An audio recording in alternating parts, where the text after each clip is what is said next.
दोस्तों, हमारे YouTube channel पर आप सबका बहुत बहुत स्वागत है। आज मैं आप लोग को सुनाने वाली हूँ प्रदोष व्रत की कथा। हिंदू धर्म में प्रदोष व्रत को अत्यंत शुभ माना जाता है। यह उपवास भगवान शिव और माता पार्वती की आराधना के लिए रखा जाता है।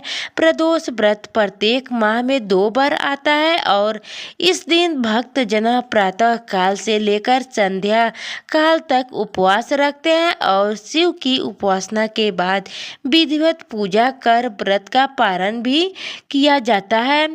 भौम प्रदोष की व्रत कथा। पौराणिक कथा के अनुसार प्राचीन समय में एक पुजारी हुआ करता था। उसके निधन के बाद उसकी पत्नी अपने छोटे बेटे के साथ जीवन यापन के लिए भीख मांगने लगी। एक दिन जब वह भीख मांगकर लौटी तो उसकी भेंट विदर्भ देश के एक राजकुमार से हुआ जो अपने पिता की मृत्यु के बाद भटक रहा था। उसकी दयनीय स्थिति देखकर पुजारी की पत्नी ने उसे अपने साथ रहने की अनुमति दी और अपने पुत्र की तरह उसका पालन पोषण करने लगी। कुछ समय बाद पुजारी की पत्नी अपने दोनों पुत्र के साथ सडियल ऋषि के आश्रम में गई, जहां उन्होंने भगवान शिव के प्रदोष व्रत की कथा सुनी और व्रत का पालन करने लगी। एक दिन दोनों पुत्र वन में घूमने गए। पुजारी का बेटा घर लौट आया लेकिन राजकुमार वन में ही रुक गया। वही उसकी भेंट गंधर्व कन्या असुमति से हुआ।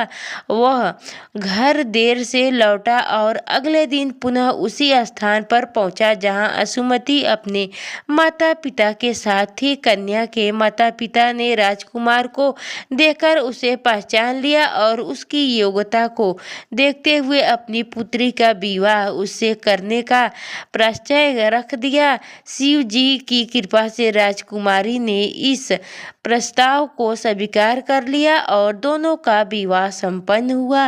विवाह के बाद राजकुमार ने एक शक्तिशाली गंधर्व की सहायता से विदर्भ पर आक्रमण किया और विजय होकर राज्य का शासक बन गया। राजा बनने के बाद उसने पुजारी की पत्नी और उसके पुत्र को अपने महल में बुलाया और उसका आदर सत्कार किया। कुछ समय बाद असुमति ने राजकुमार से उसके जीवन की कहानी पूछी। तब राजकुमार ने अपने कठिन समय और प्रदोष व्रत की महिमा के बारे में बताया।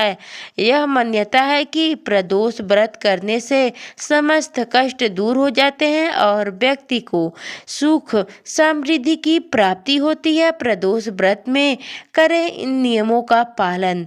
व्रत के दिन प्रातः काल स्नान करें, सूर्य देव को अर्घ्य अर्पित करें और व्रत का संकल्प ले। पूजा स्थल को स्वच्छ और भगवान शिव का पंचामृत से अभिषेक करें।